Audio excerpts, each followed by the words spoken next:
Assalamualaikum warahmatullahi wabarakatuh. Selamat pagi, siang, dan malam. Perkenalkan, nama saya Jessica Desmarinda dengan NIM 08051382227078. Video ini dibuat untuk memenuhi tugas laporan video praktikum Big Data dengan materi Basic Dasar Jupyter Notebook. Sebelum kita masuk ke proses pengolahan datanya, di sini saya akan menjelaskan sedikit mengenai software atau aplikasi yang akan kita gunakan. Software atau aplikasinya yaitu Jupyter Notebook, yang mana merupakan sebuah lingkungan interaktif berbasis web yang digunakan untuk menulis, menjalankan, dan mendokumentasikan kode dalam satu dokumen yang terstruktur. Jupyter Notebook ini sangat populer karena kemampuannya dalam menggabungkan kode pemrograman, tes deskriptif, visualisasi data, serta elemen interaktif dalam satu dokumen. Jupyter Notebook ini mendukung berbagai bahasa pemrograman melalui penggunaan kernel. Jupyter Notebook memiliki berbagai komponen utama seperti kernel sebagai mesin eksekusi yang menjalankan kode Python. Jupyter Notebook ini juga memiliki berbagai fungsi dalam analisa data yang menjadikannya alat yang sangat populer di kalangan ilmuwan data dan analisis. Alat ini memungkinkan eksplorasi dan pembersihan data dengan mudah, terutama dengan pustaka seperti Pandas yang mendukung manipulasi data dalam berbagai format seperti CSV, Excel, JSON, dan database SQL. Dengan Jupyter Notebook, pengguna dapat menangani data yang tidak lengkap, mengubah format, serta melakukan transformasi data dengan lebih efisien. Selain itu, Jupyter Notebook juga sangat berguna dalam visualisasi data. Mungkin cukup sekian untuk penjelasan singkat mengenai Jupyter Notebook. Selanjutnya kita akan masuk ke tutorial atau cara pengolahan datanya.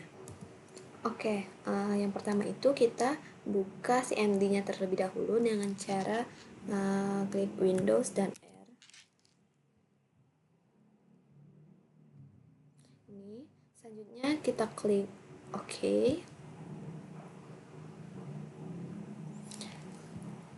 Ini diperbesar. Nah, yang pertama itu kita install beberapa library untuk menjalankan si Jupyter Notebook-nya. Yang pertama itu kita ketik pip install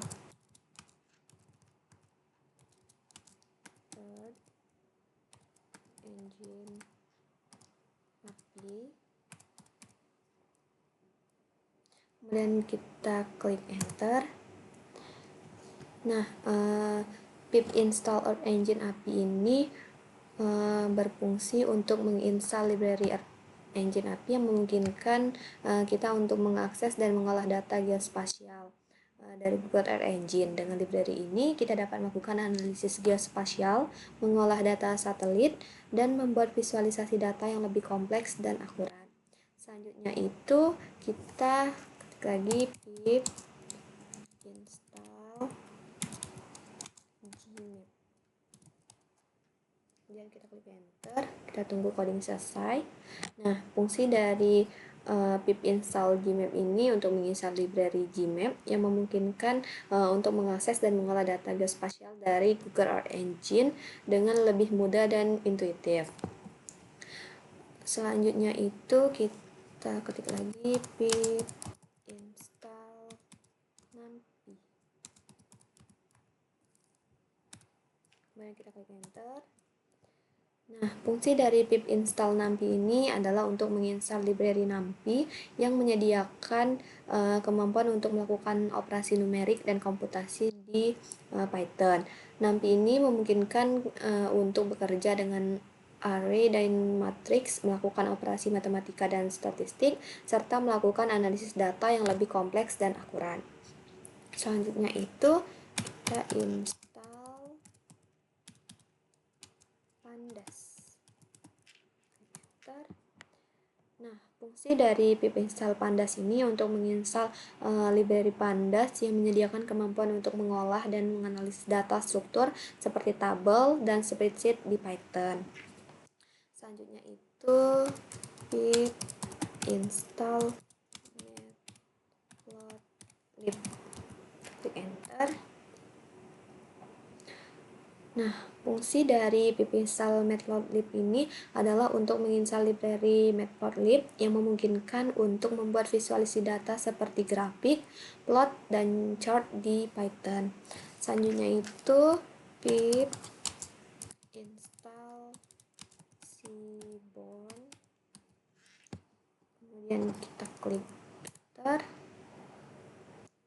Nah, fungsi dari pip install seaborn ini adalah untuk menginstal library seaborn yang memungkinkan untuk membuat visualisasi data yang lebih estetis dan informatif di Python. Seaborn ini membangun pada atas matplotlib yang menyediakan berbagai fungsi untuk membuat grafik dan plot yang lebih menarik dan profesional. Selanjutnya itu pip install rasterio.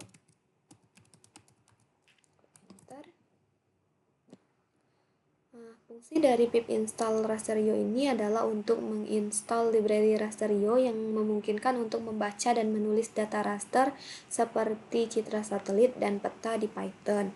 Rasterio ini juga menyediakan fungsi untuk mengolah dan menganalisis data raster sehingga memudahkan untuk melakukan analisis geospasial dan pengolahan data raster yang lebih efektif. Selanjutnya itu pip install GeoPandas. Enter. Nah, fungsi dari pip install GeoPandas ini untuk menginstal library GeoPandas yang memungkinkan untuk mengolah data dan menganalisis data geospasial dalam format pandas di Python. Selanjutnya itu pip install Shapely. Enter. Fungsi dari pip install Shapely ini adalah untuk menginstal library Shapely yang memungkinkan untuk mengolah dan menganalisis data geospasial dalam bentuk geometri seperti titik, garis, dan poligon di Python. Shapely ini menyediakan fungsi untuk melakukan operasi geospasial seperti intersect, union, dan difference, serta memeriksa properti geometri seperti luas dan panjang.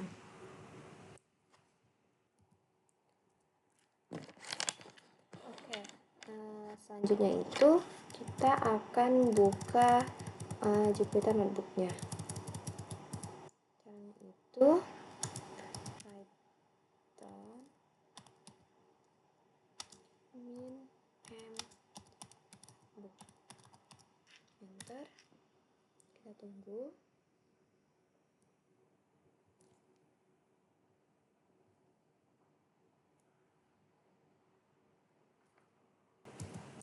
Oke, selanjutnya itu kalau udah selesai dan Jupyter Notebook-nya udah kebuka, selanjutnya itu kita klik new, kemudian new folder, namain aja terserah.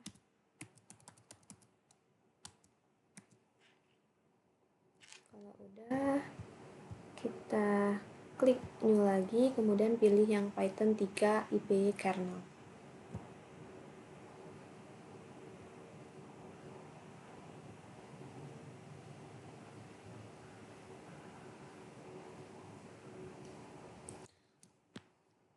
Oke, selanjutnya itu di sini di selnya itu kita ketik tanda seru, kemudian dir,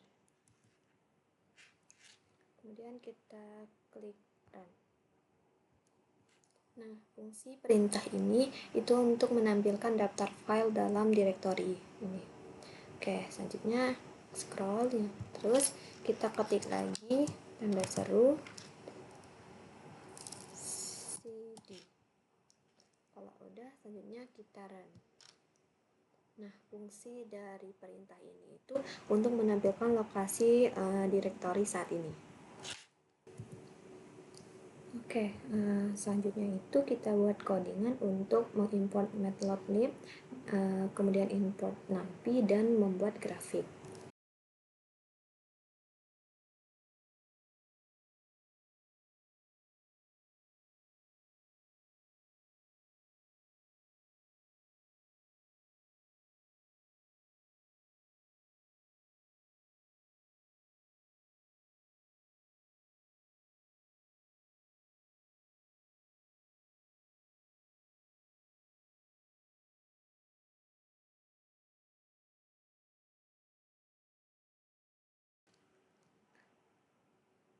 Kalau udah, kita klik run. Oke, ini ada error sedikit. Ini kita spasi, kita hapus dulu. Kemudian kita klik run. Kita tunggu hingga grafiknya itu muncul. Nah, ini adalah contoh grafik yang berhasil dari perintah yang sudah kita masukkan tadi.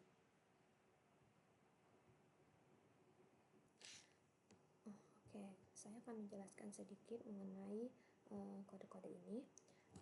Kode ini itu digunakan untuk membuat grafik sign menggunakan library Matplotlib dan NumPy di Python. Berikut penjelasan singkatnya.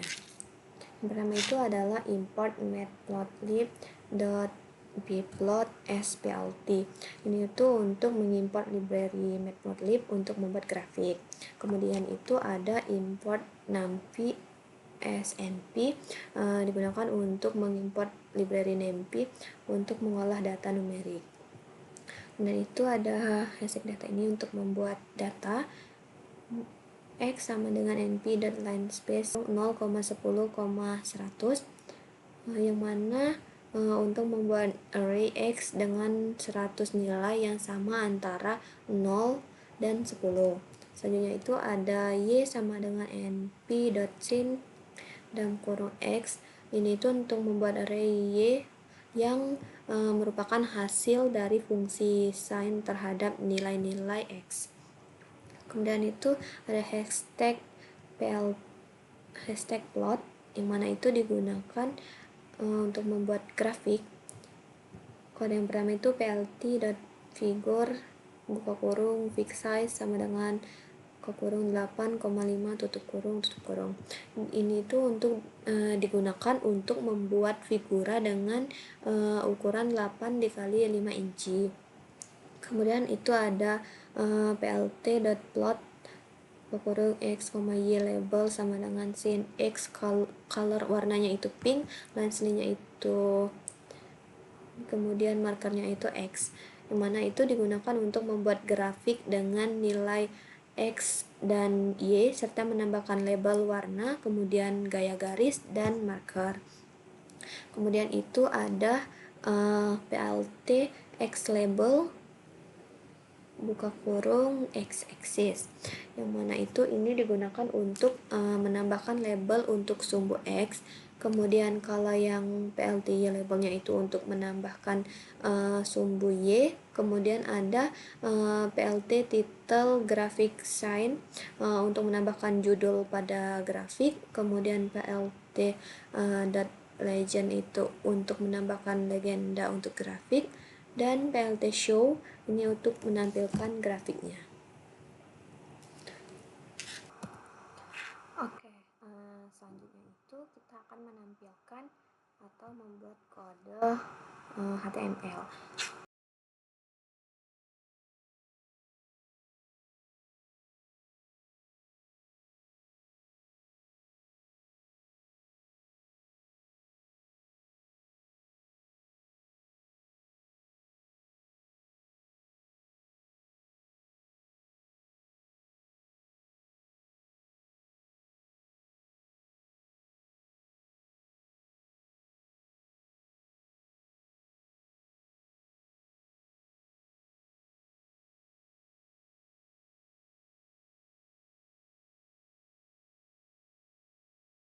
Oke, kalau udah selanjutnya itu kita coba run. Nah, ini HTML-nya itu udah muncul, perintahnya itu udah muncul. Oke, saya akan menjelaskan sedikit mengenai kode untuk menampilkan HTML ini. Jadi kode ini untuk digunakan untuk menampilkan teks dengan format HTML di dalam Jupyter Notebook. Yang pertama itu kita import library-nya ini from ipython.display import display, html. Ini itu untuk menampilkan HTML di dalam notebook. Selanjutnya itu kita membuat kode HTML. Ini contoh kodenya, nanti akan ditampilkan di dalam notebook. Ini tampilannya. Kemudian kita menampilkan kode HTML, yang mana ini perintahnya display HTML kode, untuk menampilkan kode HTML di dalam notebook menggunakan fungsi display dari library Python. Nah, oke. Mungkin cukup sekian untuk video pengolahan data pada materi kedua ini. Saya Jessica Desmarinda, mohon maaf apabila terdapat kekurangan dalam penyampaian cara pengolahan data pada video kali ini. Saya akhiri, wassalamualaikum warahmatullahi wabarakatuh. Terima kasih.